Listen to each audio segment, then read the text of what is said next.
Welcome to Teal Talk, an ovarian cancer podcast from the National Ovarian Cancer Coalition. Here, experts, survivors, and advocates share knowledge and inspiration for every step of your journey. Subscribe and follow us on social media at NOCC National. This episode is made possible thanks to people like you and our generous sponsors, GSK, Merck, and Genmab. Today, we're highlighting the voices of caregivers, those who stand alongside their loved ones with love, courage, and compassion. I'm Stephanie Taylor, and this is Teal Talk. I'm so glad to be joined today by Adam, Amanda, and Evan, whose beautiful mother, Serena, is living with advanced ovarian cancer. Their unwavering support for her, for each other, is something truly special. Welcome. Thank you. Thank you. Thank you for having us. Thank you so much. Let's start by getting to know your mom.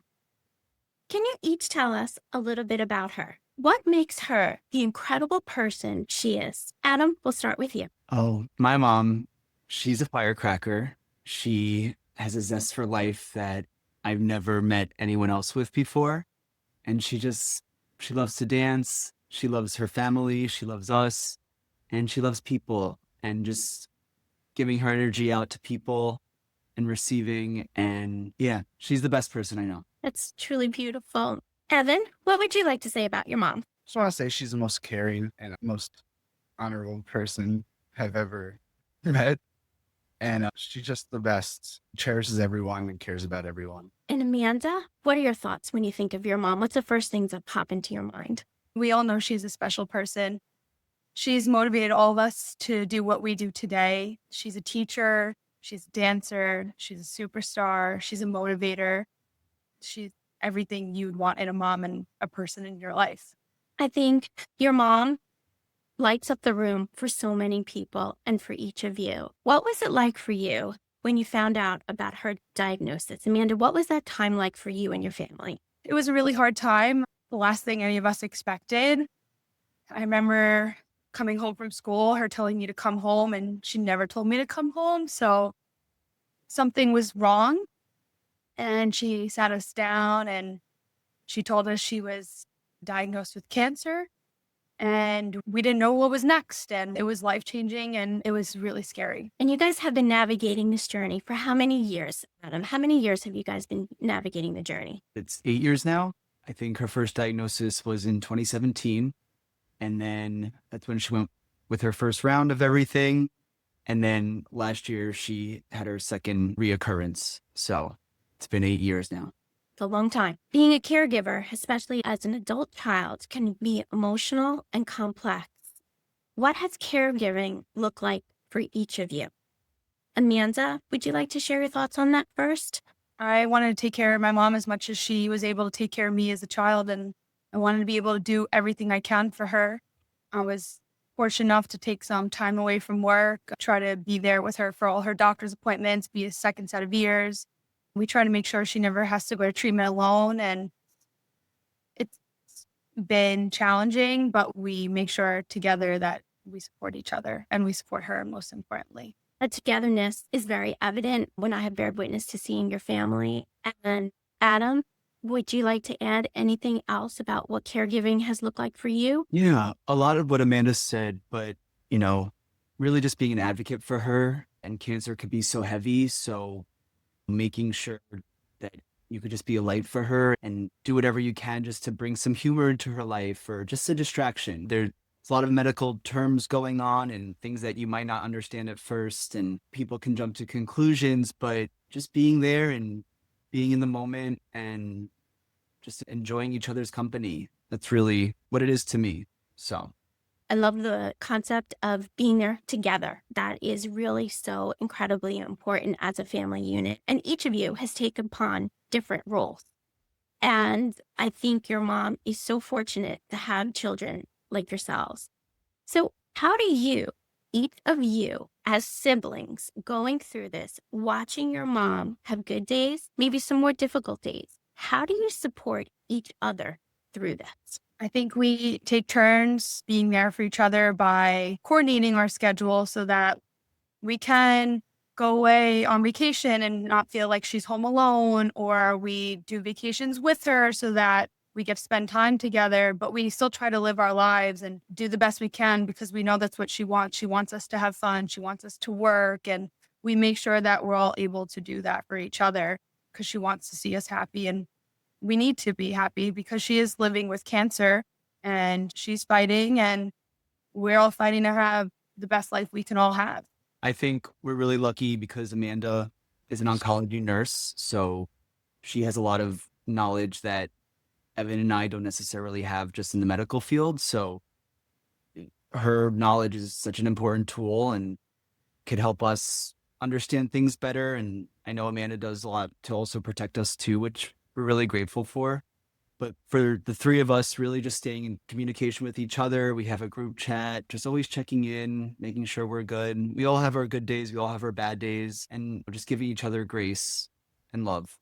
I love that. Giving each other grace and kindness to each other is so incredibly important. Leaning on each other when it's needed. And also at times, Amanda, Adamia indicated, right? She kind of protects you guys at times, and it's hard to carry that, but you have, and you're very fortunate to have each other during this. And your mother has raised 3 remarkable children. So what has surprised you about being a caregiver? Take a moment to think about what has surprised you the most about being a caregiver. The NOCC community has been amazing, just seeing outwardly the network that she has and has formed. And we went to the retreat last year in Scottsdale, Arizona, and we're just seeing all the remarkable people who have been affected by this, but coming together and supporting each other. So that's been an incredible part of being a caregiver. The silver lining of this all is that for me. And I know that is for her too. What she feels about NOCC, it's really deep in her heart. I was surprised how many people come to your aid and the community comes to check on just family, people that you haven't heard from years, just reach out. It's knowing that you're loved, right? At the difficult times, at the good times, right? People always rally during the good times, but it's so heartwarming when people step up during the challenging times. Amanda, is there anything else that you'd like to add about what has surprised you about being a caregiver? I would definitely say also being a nurse and being on both sides of healthcare, you don't realize how hard it is for a family to go through what they're going through.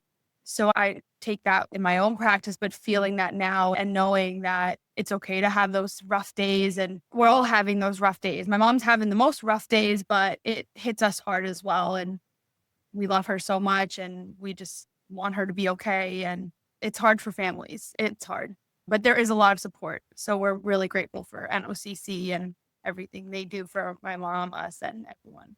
Thank you for saying that. And I do think it's so important to recognize there are some difficult days. And how do you feel, especially Amanda, you are in the healthcare field, how do you take care of your own emotional and well-being? You guys say that you have group chats, you're always connecting with each other, but how else do you make sure that you take care of your own emotional and mental well? For myself, yes, leaning on each other, but it's also okay to acknowledge amongst yourself that you have a bad day. So acknowledging that. But also, I do yoga a lot. Just keeping your mind and your body busy and active, I think is great. Listening to music.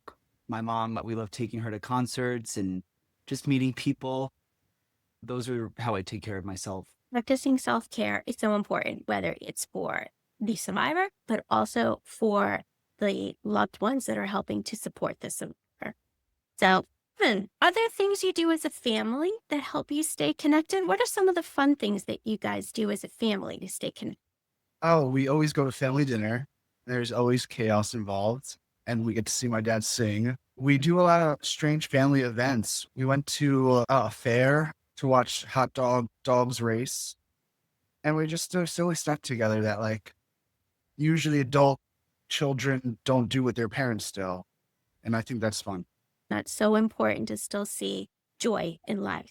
So what advice would you give to other sons or daughters in a similar situation? Amanda, what would you say to somebody else who's a son or a daughter of somebody facing a cancer diagnosis? I would say live your life, do what you want to do, and there's still lots of life and lots of hope. It's hard, it's not easy, and it's a challenge, but just take one day at a time. Focus on the things you love, the things you want to do, what's important to you. And taking it day by day can be helpful. Sound advice, very important advice. Adam, do you want to add anything to that? Yeah, being there for your loved one is so important, but also being there for yourself. Ask questions to your loved one, to their medical provider. Don't ask questions to Google because then you can get yourself in a hole, but just talk amongst your community and be there for each other. Connection is such a powerful thing during a time like this. What has your mom's journey taught you about strength and about love? Strength and love is so important.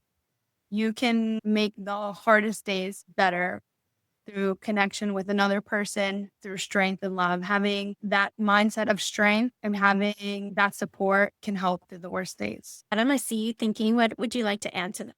Oh, yeah. Life is short. Just have fun. Be kind to yourself. Be kind to one another. And just live in the moment. That's what she teaches me every day. So Beautiful. Thank you. Evan, would you like to add a note about what your mom has taught you about strength and love? How resilient love makes you. Beautiful. Thank you. What do you hope people take away from your family's story? Amanda, what would you hope that people who are listening to us walk away with? I hope you know you're not alone. Even if you're an only child, there are resources there for you and your family. Anyone can be your support system. You don't have to be alone. I was going to Awesome. piggyback off the same thing, just all the resources that there is out there and just to be there for your loved one, but also know, yeah, you're not alone and just take advantage of each moment that you have with your loved one. Even if it's sitting in a room doing chemo, as weird as it sounds, play a game, have fun, as weird as that is. Just make the best of each moment as best as you can. Share memories, right? Share memories so you capture them, you hold on to them. Weirdly enough, some comical times in hospitals, as horrible as it is to be in a hospital, just make the best of the chaos. That is perfectly said, Adam. Thank you so much for sharing your story with us. Your love for your mom and each other is so moving and so powerful. Stories like yours remind us all that caregiving is an act of deep love and resilience as well. Thank you so much for being with us today. For those listening, we see you and appreciate you for all that you do for your loved ones. You're not alone. Thank you. Thanks for listening to this episode of Teal Talk. We'd love your feedback. Take our quick survey linked in the description or drop a comment with your questions and topic suggestions. For more information about the National Ovarian Cancer Coalition and our mission, visit ovarian.org. Until next time, stay informed, stay empowered, and take care.